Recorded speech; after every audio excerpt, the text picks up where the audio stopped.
لا حول ولا قوة إلا بالله العلي العظيم. أعوذ بالله من الشيطان الرجيم. بسم الله الرحمن الرحيم. الحمد لله الذي هدانا لهذا وما كنا لنهتدي لولا أن هدانا الله. لقد جاءت رسل ربنا بالحق. الصلاة والسلام على أشرف الأنبياء والمرسلين خاتم النبيين طه ياسين نبي القاسم محمد.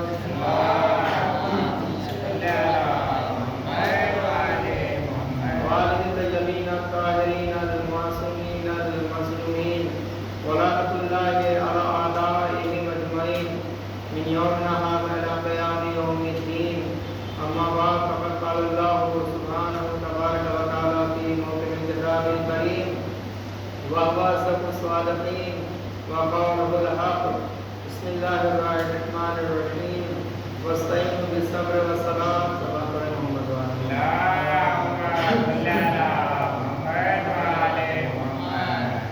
گرامی مہمان مبارک رمضان جس کے 15 تاریخ ختم ہو گئی اور گزر گئی، یعنی 15 دن ہم مہمان رہ چکے ہیں اور 14 یا 15 دن اور باقی. تو ہم اللہ کے مہمان ہیں، تو اللہ سے سوال جتنا ہو ہم کر لیں، اور اس کے بعد والا جو دن آئے گا، مہینہ آئے گا، پھر ہم اللہ کے مہمان نہیں رہیں گے. ابھی مہمان مانگے گا تو میزبان ضرور دے گا. لہذا ہمیں دنیا اور آخرت، اور دنیا سے پہلے آخرت کو ہمیں مان لینا چاہیے، اس لیے کہ یہ جگہ چند دن کی ہے، جہاں جانا ہے اور ہمیشہ رہنا، وہاں کا انتظام انسان کو کر لینا چاہیے. عزیزان گرامی، اگر دیکھا جائے آج ہماری حالت یہ ہے کہ ہم دنیا کے اس میں رنگینیوں میں گھرے ہوئے ہیں، اور ہمیشہ ہم دنیا ہی چاہنے کے لیے کوشاں ہیں کہ ہمیں یہ چیز مل جائے، وہ چیز مل جائے.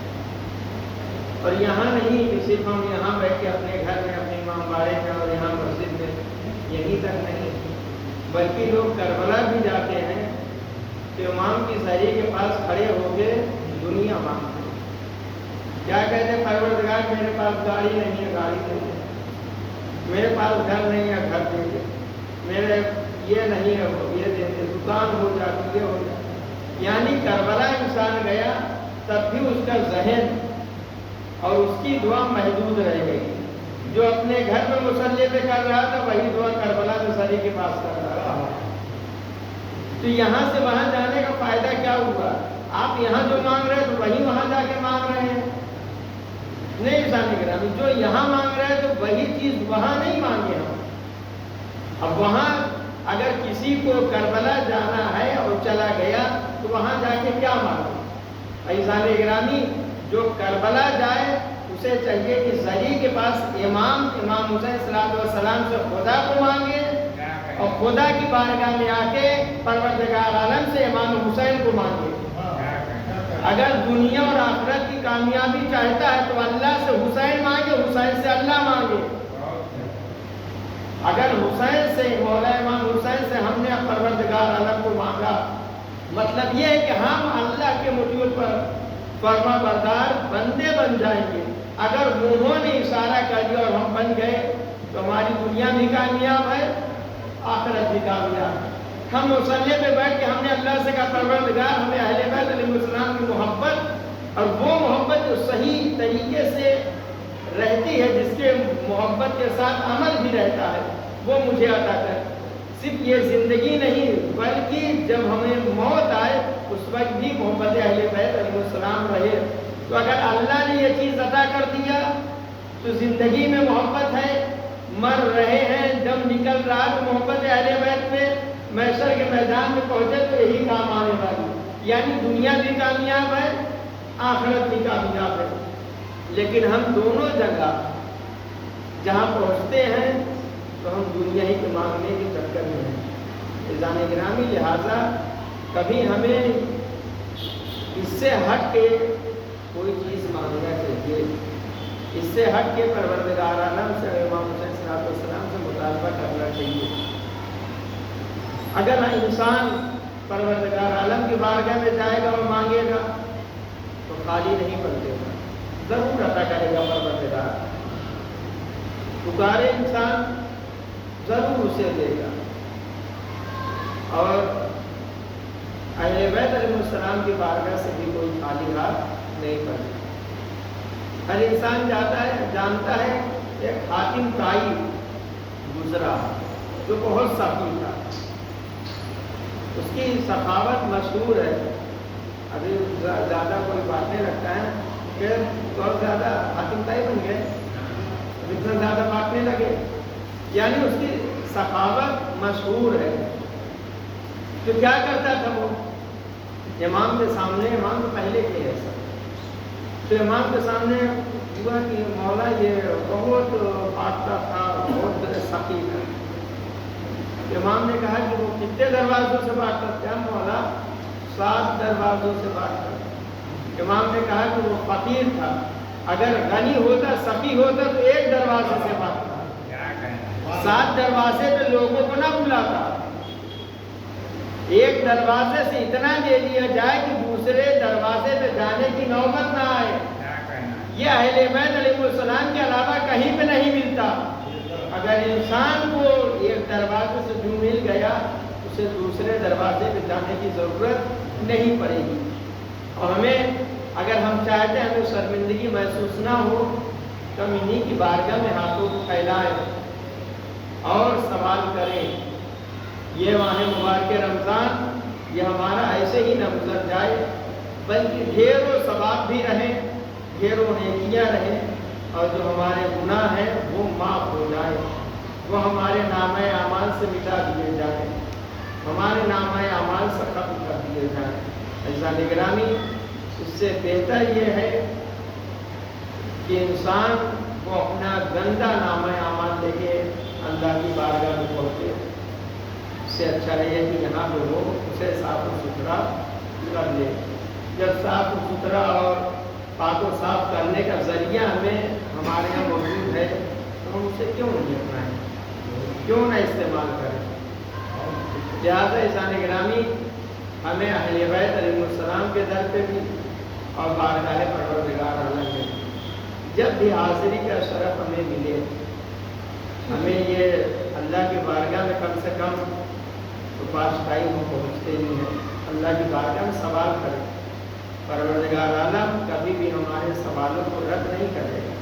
کل میں نے جناب موسیٰ کا واقعہ پڑھا تھا کہ موسیٰ فرعون کا گیا، موسیٰ اگر فرعون ایک مرتبہ مجھ سے کہہ دیا ہوتا تو مجھ سے بچا لیتا، لیکن اس نے تمہیں پکارا، تمہارا دل نہیں پسند ہے۔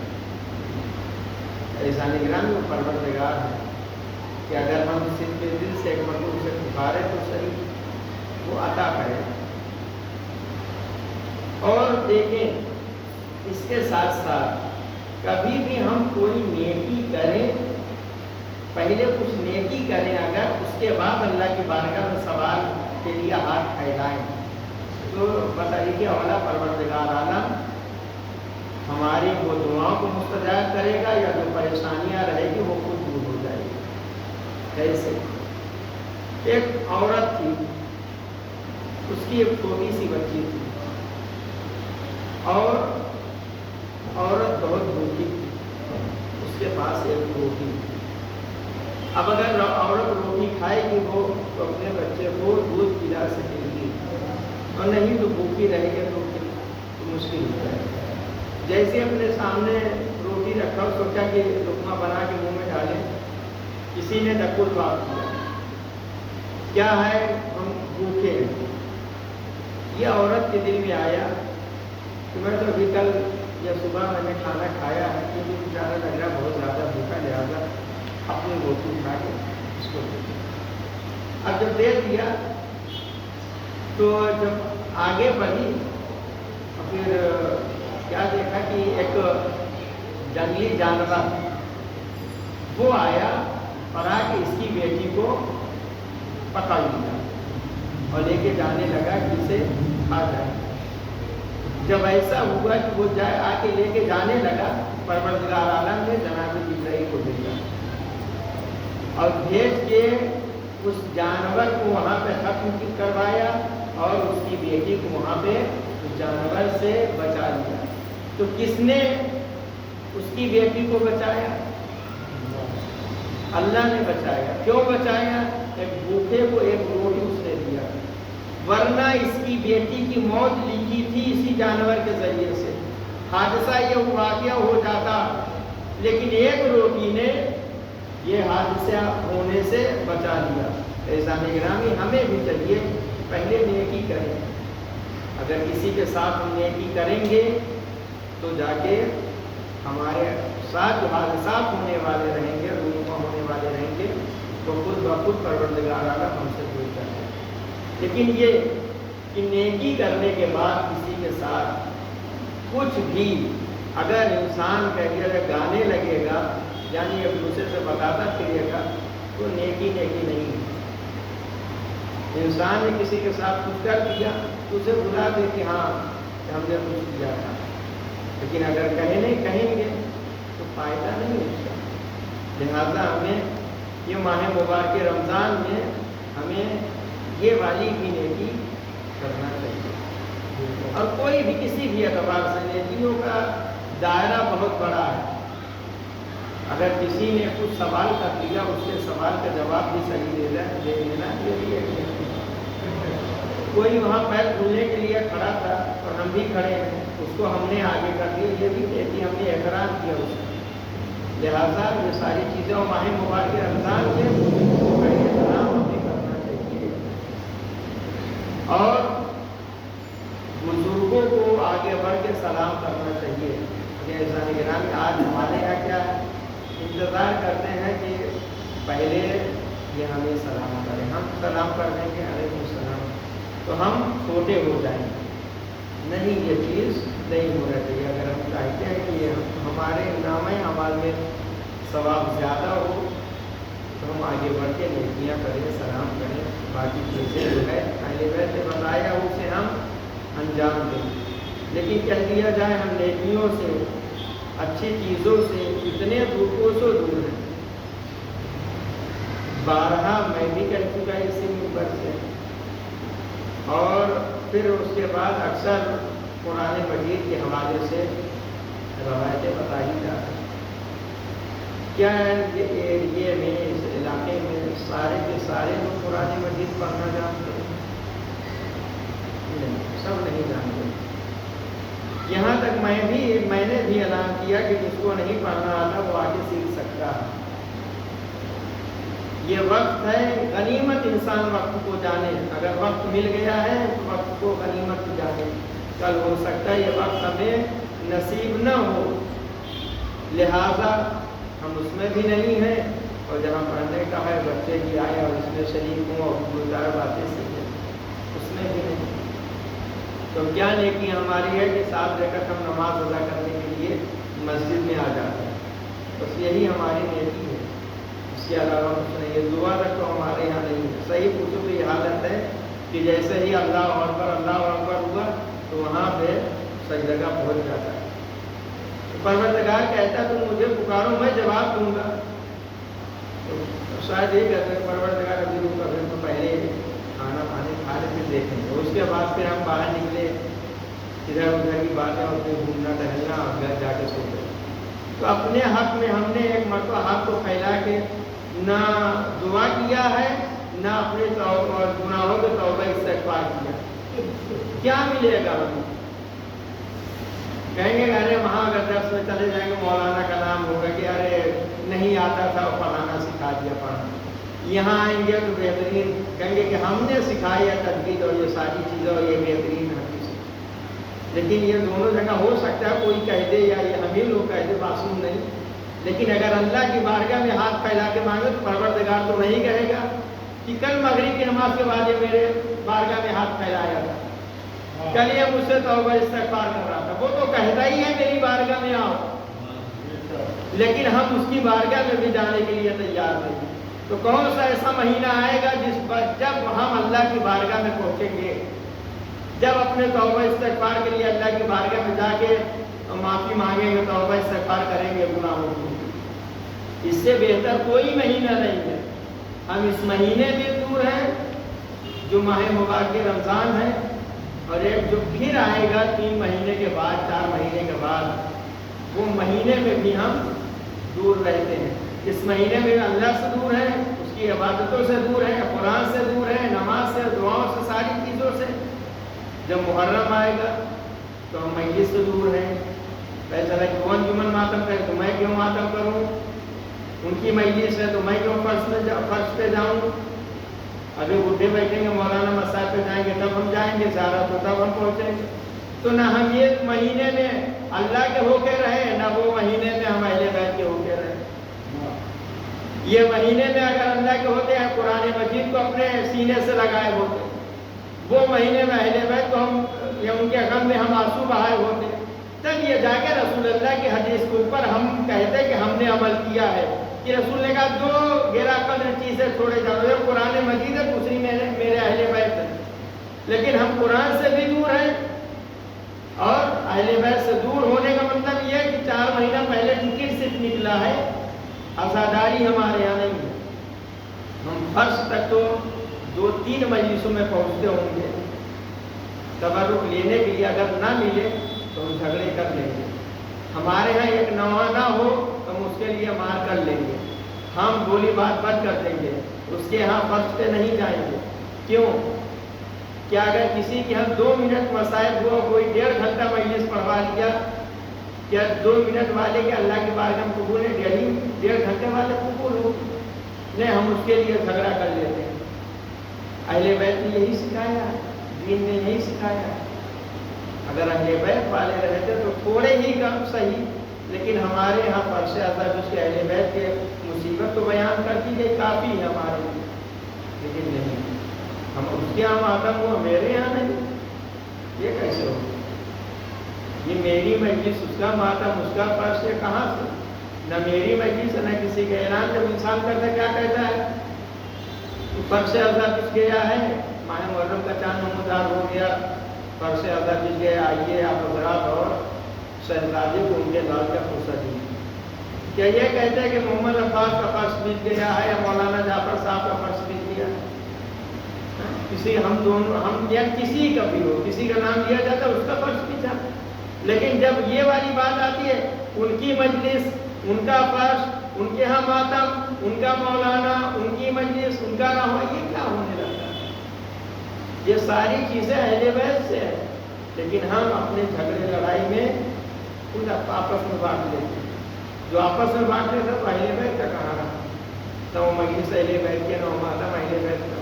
جب وہ نہیں ہے تو ہم دونوں چیز سے بھی، نہ دامن قرآن ہمارے پاس ہے، نہ دامن اہل بیت۔ یہ زبان چلا لینا یہ بہت آسان ہے کہ ہم تو شیعہ ہیں اور ہم اہل بیت کو چاہنے والے، ان کے ماننے والے، چاہتے ہیں بس اس اعتبار سے کہ ان سے کچھ مل جائے، مانتے نہیں۔ اگر مانتے تو ان کی کچھ مانتے ہی۔ بہت ساری احادیث قرآن مجید کے سلسلے میں پائی جاتی ہے، لیکن ہم بن کے قرآن مجید کو اپنے سینے سے لگانے کے لیے تیار نہیں۔ ہم بن کے دین کے مسائل سیکھنے کے لیے تیار نہیں۔ کیا ہم سیکھیں؟ اتنا انسان تھک جاتا ہے کہ اس کو مغرب کی نماز کے بعد آدھا 1 گھنٹہ اس کے پاس نہیں ہے کہ کچھ دین کی باتیں سیکھیں۔ جب یہی نہیں ہے تو محشر کے میدان میں خدا نہ خواستہ اگر اہل بیت نے کہہ دیا کہ تھوڑی دیر تم رکو، تمہارے لیے ہمارے پاس ابھی وقت نہیں ہے، تو وہاں پہ ہم کیسے وہ برداشت کریں گے؟ بھوک و پیاس، گرمی کی تپش ہے، ایک لمحہ برداشت کے لائق نہیں ہوگا اگر وہ ہم سے یہی کہہ دیے رک جاؤ ابھی، پھر تو ہماری روٹیاں کہہ دیا جائے میں ڈوب جائے گا۔ تو لہٰذا ہم ان کے کام یہاں پہ آئے، یعنی ان کے کام آنا کیا؟ انہی کی باتوں کو سن کے اپنی زندگی یہاں سنوار لیں تاکہ وہ ہمارے کام وہاں آئیں۔ اگر ہم یہاں ان سے دور رہیں گے تو وہ ہو سکتا ہے اگر دور ہو گئے تو جہنم کے علاوہ کچھ نصیب ہونے والا نہیں ہے۔ تو لہٰذا ہمیں دامن اہل بیت و دامن قرآن کو تھامے رہنا ہے۔ جب اسے تھامے رہیں گے تو دنیا بھی کامیاب ہے اور آخرت بھی کامیاب ہے۔ ہمارے آنکھوں سے آنسو نکل جاتے اس وقت کہ جب نوک نیزہ پہ سر امام حسین کا قرآن مجید کی تلاوت کر رہا تھا. کیوں کر رہا تھا؟ تاکہ یہ جو لعین ہے وہ جناب زینب کے سر کی طرف نہ دیکھیں، امام حسین کے سر کی طرف دیکھیں. ہم یہ سننا ہم نے اور ہمارے آنکھوں سے اشک جاری ہو جاتا ہے. امام نے یہ کیوں کیا؟ شاید اس لیے بھی کیا ہو کہ دیکھو نہ حسین قرآن سے جدا ہے نہ قرآن حسین سے جدا ہے. تم بھی نہ قرآن کو بھی اپنے سے جدا کرنا نہ حسین کو بھی جدا کرنا. انسان گرامی لہٰذا ہمارا اعمال ایسا ہو کہ قرآن بھی ہمارے پاس ہو اور اہل بیت بھی. انسان گرامی بہت ساری قربانیاں دی گئی ہیں، اس کے بعد یہ دین ہم تک پہنچا ہے. اور ایک روایت بہت ختم و دعا روایتیں کہتی ہے جب اسیران اہل حرم کو رہائی مل گئی تو ساری بیویاں مہمی میں سوار ہو گئی. جناب سید سجاد نے کیا دیکھا کہ اماں رباب نہیں ہے. جناب زینب آئی اور آ کے کہا کہ بیٹا تمہاری ماں نظر نہیں آتی. کہا کہ پھوپھی اماں مجھے پتا ہے میری ماں کہاں ہو. ایک مرتبہ اپنی پھوپھی زینب کو لے کر زندان کے کونے میں آئے تو کیا دیکھا کہ جناب رباب ہے اور اپنی بیٹی کے قبر سے لپٹ کے بیان کر رہے ہیں. اے بیٹی قافلہ مدینے جا رہا ہے، بیٹی نہ چلو گے. صدارت مطلب سید سجاد آگے بڑھے، اماں چلیے قافلہ جا رہا ہے. ایک جملہ کہا. جناب زینب نے بھی کہا کہ شہزادی بھابھی میرا باپ چلیے. کہا کہ اے شہزادی ارے ہم یہاں سے کیسے جائیں، اس لیے کہ میری بیٹی یہ زندان میں اکیلے کیسے تنہا سوئے گی. سردارو جناب زینب نے ایک جملہ کہا، اے بھابھی ارے کربلا میں تو علی اصغر بھی انتظار کر رہا ہے. سردارو جناب رباب کو اٹھایا اور جب اماری پہ سوار ہوئی اور جب اماریاں بڑھنے لگی نا، ایک مرتبہ جناب زینب نے محمل کا پردہ ہٹایا، شام کی عورتوں کو مخاطب کر کے ایک جملہ کا، اے شام کی عورتوں میری بیٹی سکینہ اندھیرے سے بہت زیادہ خوف کھایا کرتی تھی. ارے تمہارا احسان ہوگا کہ میری بیٹی کی لہر پہ ایک شمع ضرور جلا دیا کرنا. عزاداروں یہ قافلہ کربلا پہنچ گیا. جب رسول کے روضے میں مزار پہ جناب زینب پہنچی نا، اپنے آپ کو گرا کے ایک جملہ کہا، اے بھیا ارے تیری بہن بڑی شرمندہ ہے، تو امانتیں میرے حوالے کیا تھا. ایک سید سجاد ایک سکینہ، اے بھیا سید سجاد کو بچا کے لے کے آ گئی، لیکن اے بھیا معاف کرنا ارے سکینہ زندان میں سو گئی. انا للہ و انا الیہ راجعون. جزم کے جزا و قسم بلکہ ہمیں پروردگار ہماری اس مختصر سی باتوں اپنی بارگاہ میں قبول فرما. ہمارے آپ کو ہمارے سید اسلام میں غرض فرما، بازو تشان قبول فرما، حج گزار سے مشرف فرما. ہمارے ماں کو ہم سر آدمی کو خوشنود فرما. میں شریف اللہ کا شفاعت اہل بیت علیہ السلام نصیب فرما. قبر میں سے امام حسین صلی اللہ علیہ وسلم نصیب فرما. ہمیں بات بات کرنا کرنے کی توفیق کرامت فرما. محرمات سے دور رہنے کی توفیق کرامت فرما.